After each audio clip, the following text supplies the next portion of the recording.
वज़ीर आज़म शहबाज शरीफ और अक़वाम मुत्तहिदा के सेक्रेटरी जनरल एंटोनियो गुतेरेस के दरमियान टेलीफोनिक राबता। वज़ीर आज़म ने पाक भारत कशीदगी में कमी के साथ किसी भी तसादुम से बचने की ज़रूरत का खैर मकदम किया। एक हफ्ते के अंदर दोनों रहनुमाओं के दरमियान ये दूसरा टेलीफोनिक राबता है।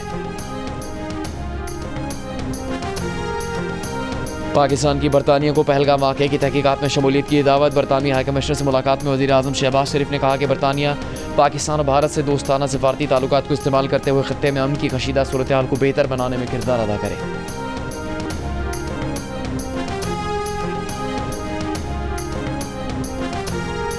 कौमी असम्बली ने पहलगाम फॉल्स फ्लैग ऑपरेशन, भारतीय जारियत पाकिस्तान पर झूठे इल्ज़ामात और भारत की तरफ से सिंताज मुआहदे की खिलाफ वर्जी के खिलाफ मुत्तफ़िक़ा तौर पर मज़म्मती करारदाद मंजूर कर ली।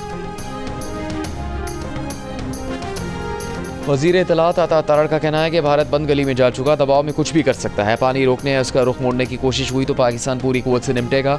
अता तारड़ का तफसीली इंटरव्यू देखिए प्रोग्राम आज शाहज़ेब खानज़ादा के साथ में कुछ देर बाद सिर्फ जियो न्यूज़ पर। भारत के साथ बढ़ती कशीदगी खुसूसन मसले कश्मीर पर पाकिस्तान के आर्मी चीफ मैदान अमल में आ गए। अमरीकी अखबार की रिपोर्ट के मुताबिक पाकिस्तान के army chief general Asim Munir हमेशा पस पर्दा काम करने के लिए जाने जाते हैं, लेकिन पहलगाम वाक़े के बाद जनरल आसिम मुनीर की सख्त पोजीशन ने ही पाकिस्तान का मौजूदा मौक़िफ़ तश्कील दिया। पाकिस्तान के सबसे ताकतवर शख्स जनरल आसिम मुनीर ने भारत को दो टोक पैगाम दिया। जुमेरात को फौजी मश्क के दौरान टैंक पर खड़े होकर जनरल आसिम मुनीर ने फौजियों से खिताब में कहा कि भारत की तरफ से किसी भी फौजी मुहिम जोई का फौरी और मुंह तोड़ जवाब दिया जाएगा। आर्मी चीफ ने हालिया दिनों में कई बार क़याम पाकिस्तान का सबब बनने वाले दो कौमी नजरिए का भी जिक्र किया।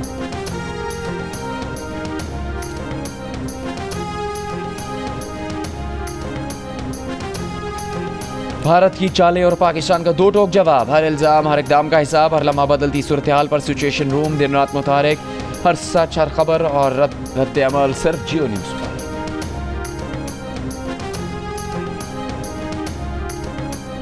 इस्राईली वज़ीर आज़म नेतन्याहू का फ़लस्तीनियों को गज़ा से बेदखल करने का ऐलान। कहा गज़ा से फ़लस्तीनियों को उनकी हिफाजत के लिए हटाया जाएगा।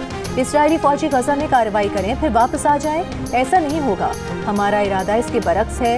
इस्राईली फ़ौज का ज़मीनी कार्रवाई वसी करने का फ़ैसला। हज़ारों रिजर्व फ़ौजियों को तलब कर लिया।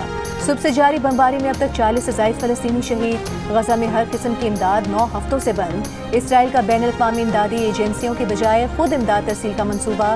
हमास की मुखालिफत, कहा इमदाद को सियासी ब्लैकमेलिंग के लिए इस्तेमाल नहीं किया जा सकता। वज़ीर आज़म शहबाज शरीफ से बिलावल भुट्टो की सरबराही में पीपल्स पार्टी के वफ़द की मुलाकात। वज़ीर आज़म ऑफिस के मुताबिक पीपल्स पार्टी के वफ़द ने वफाकी बजट के हवाले से तजावीज़ दी। बजट पर मशावरत का पहला दौर था।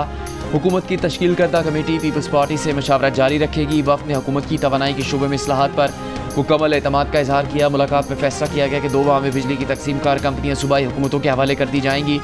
ज़राए के मुताबिक मुलाकात में पीपल्स पार्टी के तहफ़्फ़ुज़ात और इस मुतालिक वज़ीर आज़म की कायम कमेटी की पेशरफ से वज़ीर आज़म को आगाह किया गया। मुलाकात में पाक भारत कशीदगी पर गुफ्तगू हुई। भारत की आबी जारियत से मुतालिक इक़दामात पर बात की गई।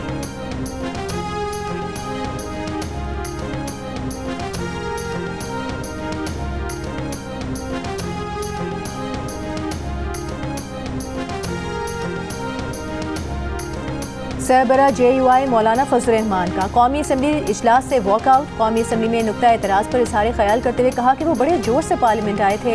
हालात संगीन हैं, लेकिन कौमी असम्बली में संजीदगी नजर नहीं आ रही। हुकूमती बेंचों पर नशिस्तें खाली हैं। हुकूमत को चाहिए था कि ऐवान को सिक्योरिटी सूरत हाल पर ब्रीफिंग देते। ऐवान से बाहर मीडिया से गुफ्तगू में बोले ना वज़ीर आज़म, ना वज़ीर खारिजा, ना कोई अहम वज़ीर ऐवान में मौजूद था। हम बांसुरी किसके सामने बजाते?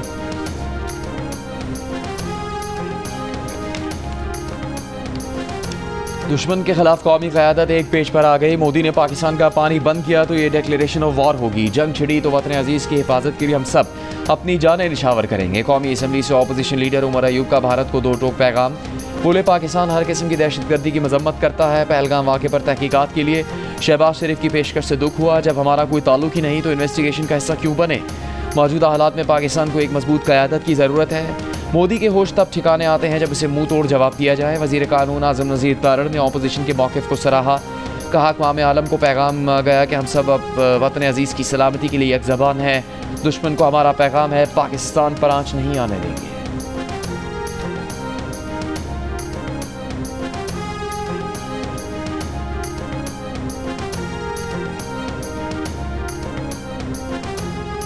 तहरीक इंसाफ के रहनुमा शाह महमूद कुरैशी ने कहा है 5 अगस्त 2019 को भारत ने यकतरफा कार्रवाई से शिमला मुआहदे की खिलाफ वर्जी की।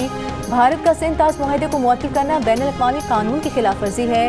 कोर्ट लखपत जेल से बयान में कहा कि कश्मीर पर अक़वाम मुत्तहिदा की करारदाद को नजरअंदाज करके भारत इलाकाई अमन को खतरे में डाल रहा है।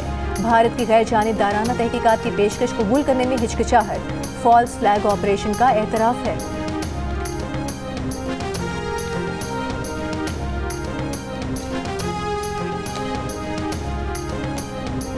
फौजी अदालतों में सिविलियंस के ट्रायल के खिलाफ दरखास्तों पर फैसला महफूज। सुप्रीम कोर्ट का आईनी बेंच इसी हफ्ते फैसला सुनाएगा। अटॉर्नी जनरल पाकिस्तान ने एक सवाल पर बताया कि जिनाह हमले में गफलत बरतने पर 3 आला फौजी अफसर बगैर पेंशन रिटायर किए गए। जस्टिस नईम अफगान के सवाल पर बताया कि कोर कमांडर लाहौर भी बगैर पेंशन रिटायर होने वालों में शामिल हैं। अटॉर्नी जनरल ने कहा कि 9 मई को 39 हमले किए गए। ऐसा तो उस वक्त भी नहीं हुआ जब माजी में जुल्फ़िकार भुट्टो जैसे वज़ीर आज़म को फांसी दे दी गई। जस्टिस जमाल मंदोखेर बोले, ये सवाल ही नहीं है कि जुर्म हुआ या नहीं, हमें सिर्फ अपील के हक पर बात करनी है। जस्टिस मुसरत हिलाली ने पूछा, जिनाह हाउस का गेट फलांगा गया या अंदर से खोला गया? अगर अंदर से खोला गया तो ये मिली भगत का जुर्म बनता है। अटॉर्नी जनरल बोले, इसका जवाब वो पूछ कर देंगे। रावलपिंडी की इंसदाद दहशतगर्दी अदालत ने 9 मई केसेस के 20 मुलजिमान को 6 माह कैद और 50-50 हज़ार रुपये जुर्माने की सजा सुना दी। अदालत का जमानतों पर रिहा मुलजिमान को हिरासत में लेकर जेल भेजने का हुक्म। मुलजिमान पर तरनौल रेलवे स्टेशन को आग लगाने और तोड़ फोड़ करने का इल्ज़ाम था। मुलजिमान 2 साल से जमानतों पर थे।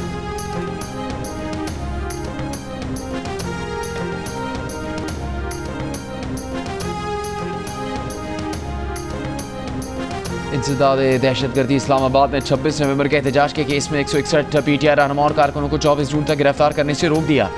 जमानत काबिल गिरफ्तारी की दरखास्तों पर समाअत के दौरान गिरफ्तारी से रोका।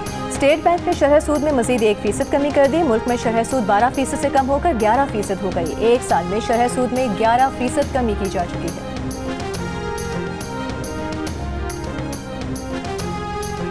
वज़ीर आज़म शहबाज शरीफ ने कहा कि इनकम टैक्स ऑर्डिनेंस का मकसद टैक्स वसूली में हायल रुकावटों को दूर करना है। नई तरमीम बाकायदगी से टैक्स देने वाले अफराद और कंपनियों के हुकूक पर असरअंदाज नहीं होंगी। FPR के अमूर पर इजलास में वज़ीर आज़म ने कहा, FPR अफसरान की बिला वजह हरासा करने की रोकथाम और टैक्स अदायगी निज़ाम मज़ीद सहल बनाया गया है। वज़ीर आज़म की टैक्स चोरी अंडर इनवॉइसिंग के खिलाफ तरजीही बुनियादों पर इक़दाम तेज़ करने की हिदायत।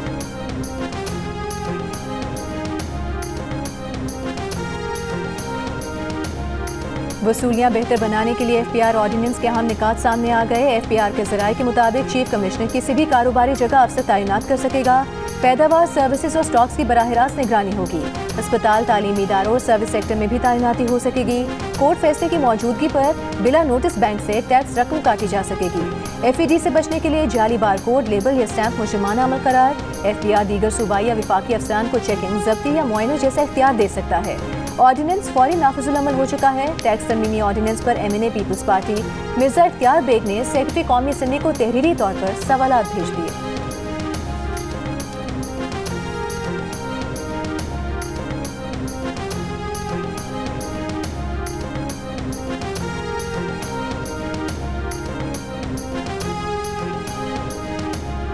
खेल के दौरान गंदम के ड्रम में छुपी 4 बहनों समेत 6 बच्चियां दम घुटने से जाँ बहक। बच्चियों की उम्र 1 साल से 7 साल के दरमियान थी। सरगोदा के इलाके कोट मोमिन में पेश आए वाक़े पर वज़ीर आला पंजाब मरीम नवाज़ का नोटिस, मुकम्मल छानबीन का हुक्म। बच्चियों के वालिदैन का कहना है कि गंदम रखने वाला ड्रम साफ़ करने के बाद वो घर से बाहर चले गए थे। बच्चियाँ खेल के दौरान उसके अंदर चले गई और दम घुटने से जाँ बहक हो।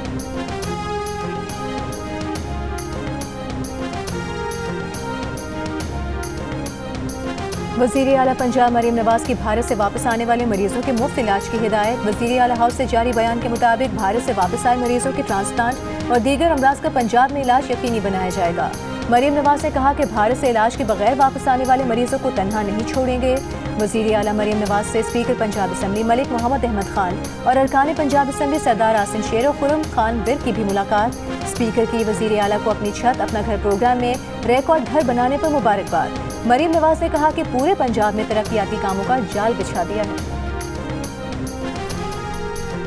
और लंदन में UK एशियन फिल्म फेस्टिवल का आगाज़ हो गया। 11 मई तक जारी रहने वाले फेस्टिवल में पाकिस्तान समेत जनूबी एशिया के ममालिक की फिल्में भी दिखाई जाएंगी।